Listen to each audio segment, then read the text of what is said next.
Hello అండి, ఎలా ఉన్నారు అందరూ? బాగున్నారని అనుకుంటున్నాను. బాగుండాలని కూడా కోరుకుంటున్నాను. ప్రాపర్గా వ్లాగ్స్ అనేవి అప్లోడ్ చేయకపోవడం నాదే మిస్టేక్. చాలామంది అడుగుతున్నారు అప్లోడ్ చేయండి అక్క వీడియోస్ రెగ్యులర్గా అని, కానీ చేయలేకపోతున్నానండి. ఈవెన్ దో నేను షూట్ చేస్తున్నా కూడా అప్లోడ్ చేయలేకపోతున్నాను. అండ్ నా డ్యూ డేట్ దగ్గరకు వస్తుంది కాబట్టి కొంచెం ఇబ్బందిగానే ఉంటుంది. కానీ ఇట్లా షూట్ చేసిన అన్ని క్లిప్స్ అన్నీ కలిపి ఒక వీడియో లాగా అయితే కంపల్సరీ వీక్లీ ఒక్కటైనా అప్లోడ్ చేయడానికి మ్యాక్సిమం ట్రై చేస్తాను. అండ్ నా వ్లాగ్స్ ద్వారా, నా వీడియోస్ ద్వారా చాలామంది మోటివేట్ అవుతున్నారు అని నాకు మెసేజెస్ వస్తున్నాయి. సో అందువల్ల అయినా నేను కంపల్సరీ అప్లోడ్ చేస్తూ ఉంటాను.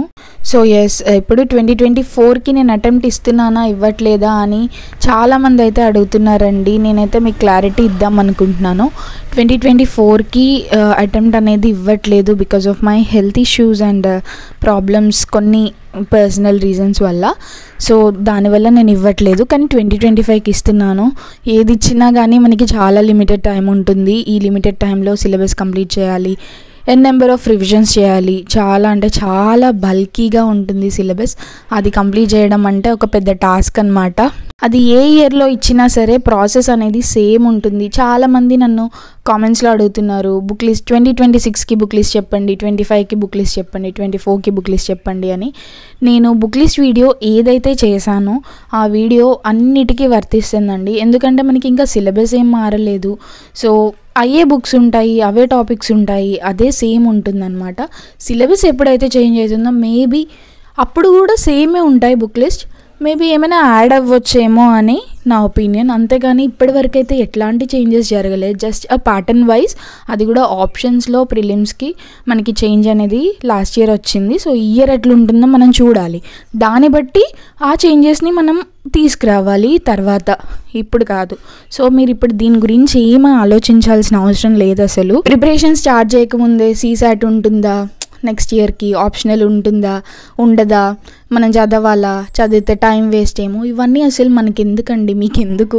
ఇప్పుడు యూపీఎస్సీ అనేది ఏదైనా ఒక డెసిషన్ తీసుకున్నప్పుడు అది కంపల్సరీ అందరికీ అనౌన్స్ చేస్తుంది కదా. ఒకరికి తెలిసి ఒకరికి తెలియకపోవడం కాదు కదా. ఇది మీ డ్యూటీ ఏదైనా ఉంది యాస్పిరెంట్గా అని అంటే అది మీరు చదవడమే, ఇచ్చిన సిలబస్ని చదవడం. రేపేం జరుగుతుంది, ఎల్లుండి ఏం జరుగుతుంది అనే దాని గురించి అసలు ఆలోచించుకుంటూ ఉంటే సిలబస్ కంప్లీట్ అవ్వదు. ఏమవుతుందండి, ఆప్షనల్ చదివితే మనకే కదా నాలెడ్జ్ వస్తుంది, మనమే నాలెడ్జ్ గెయిన్ అవుతాం కదా. సో అది అనుకోండి. అంతేగాని ఆప్షనల్ చదివే ప్లేస్లో జిఎస్ చదివితే వస్తుంది కదా, ఆప్షనల్ ఎందుకు చదవాలి, ఇవన్నీ సిల్లీ రీజన్స్. ఓకే, సిల్లీ రీజన్స్ని అసలు మైండ్లోకి తేవద్దు. ఓకే, ఆస్పిరెంట్గా మీరు అసలు ఆలోచించాల్సినవి కాదు ఇవి, అర్థమైందా? సో ఇవేమీ ఆలోచించద్దు. ఎట్లా ఆ బుక్ లేకపోతే ఈ బుక్ చదవచ్చా, అవన్నీ కాదు. జస్ట్ సిలబస్తో ఒకసారి కంపేర్ చేసి చూసుకోండి, ఆ టాపిక్స్ అనేవి ఈ బుక్లో ఉన్నాయా, ఉంటే చదివేస్తా. అంతేగాని వాళ్ళే ఆ బుక్ చదువుతున్నారు కాబట్టి నేను కూడా అదే బుక్ చదువుతా అని అనుకుంటే మీ రిసోర్సెస్ ఎక్కువ అవుతాయి, మీకే మెంటల్ ప్రెషర్ అనేది ఎక్కువ పడుతుంది. నేను కామెంట్స్లో రిప్లై ఇవ్వకపోవడానికి మ్యాక్సిమం రీజన్ ఇదే. నన్నైతే జెన్యున్గా అడిగిన వాళ్ళ కామెంట్స్కి నేనైతే రిప్లై ఇస్తున్నానండి. ఓకే, వీళ్ళకి క్లారిటీ వస్తుంది అని అనుకున్న వాళ్ళకి. కొంతమంది రిపీటెడ్గా క్వశ్చన్స్ అడుగుతున్నారు, and that to very silly reasons, silly questions అనమాట.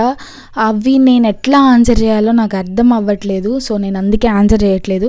ఇప్పుడు ఆస్పిరెంట్ అయితే కంపల్సరీ 18+, 20+ ఉన్న వాళ్ళమే మనం ఆస్పిరెంట్స్ అవుతాము, చదువుతూ ఉంటాము, మినిమం నాలెడ్జ్ ఉంటుంది కదా అండి. నేను ఇది as a vlogger, as a క్రియేటర్గా నేను ఇది చెప్పకూడదు. ఎందుకంటే మీరు కామెంట్స్ చేస్తున్నారు, మీరు నన్ను సపోర్ట్ చేస్తున్నారు, నేను మీకు ఆన్సర్ ఇచ్చే రెస్పాన్సిబిలిటీ నాది. సో నేను ఇవ్వాలి. కానీ కొంతమంది ఉన్నారు చూడండి, టైం వేస్ట్ చేసుకుంటూ అట్లాంటి వాటిని ఆలోచించొద్దు. బికాజ్ మీకున్న టైం అనేది చాలా అంటే చాలా ప్రీషియస్ అండి.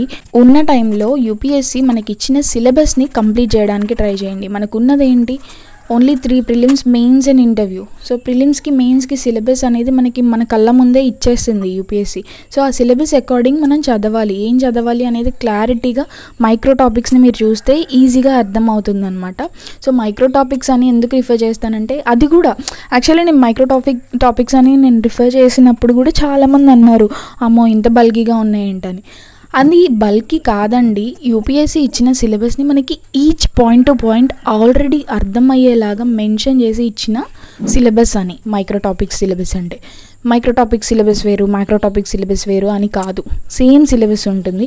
మీరు ఒక్కసారి యూపీఎస్సీ వెబ్సైట్లోకి వెళ్ళి చూస్తే మీకు క్లియర్గా నోటిఫికేషన్ అండ్ సిలబస్ అవన్నీ అవైలబుల్గా ఉంటాయి. సో నాకైతే చాలా అంటే చాలా బాధ అయితే ఉంటుంది, ఎందుకు టైం వేస్ట్ చేసుకుంటున్నారు ఇట్లాంటి రీజన్స్ వల్ల, ఇట్లాంటి క్వశ్చన్స్తో మంచిగా చదువుకోవచ్చు కదా అని నాకు అనిపిస్తూ ఉంటుంది. మీరు ఏం ఆలోచించొద్దు, మీ డ్యూటీ ఏంటంటే చదవడము, ఎగ్జామ్ టైం కల్లా రెడీ అవ్వడము, అంతే. ఇంకా మీరు వెళ్ళి అటెంప్ట్ ఇవ్వడం, రిజల్ట్ అనేది కూడా మన చేతుల్లో ఉండదు. సో మీరు ఫుల్ ఫ్లెజ్డ్గా యూపీఎస్సీ సిలబస్ని కంప్లీట్ చేసి that too N number of revisions ఇస్తూ కన్సిస్టెంట్గా డెడికేటెడ్గా చదివితే కంపల్సరీ క్రాక్ చేస్తాము. నేను క్రాక్ చేయగలనా అనేది కూడా ఒక క్వశ్చన్ లాగా చేంజ్ చేసుకోకండి ప్లీజ్ ప్లీజ్ ప్లీజ్. అందరికీ నేను రిక్వెస్ట్ చేసేది ఇదే అనమాట. నేను యాజ్ ఎ వ్లాగర్గా చెప్పకూడదు, బట్ నేను చెప్తున్నాను, పిచ్చి వ్లాగ్స్ చూస్తూ, అంటే నా లైఫ్లో ఏం జరుగుతుంది, నేను లేచా, తిన్నా, పడుకున్నా, ఇట్లాంటివి చూస్తూ మీరు టైం అనేది వేస్ట్ చేసుకోవద్దు. ఏది మీకు యూస్ఫుల్గా ఉన్న వ్లాగ్స్ అయితే చూడండి, స్టడీ పరంగా యూజ్ అవుతాయి కాంటెంట్ అనేది, మంచిగా స్టడీకి యూజ్ అయ్యే కాంటెంట్ అంటే చూడండి, పర్లేదు. సో ఇంకా ఇంతే అండి, ఈ వీడియోలో మీ అందరికీ హెల్ప్ అయిందని అనుకుంటున్నాను. Thank you for watching. Bye.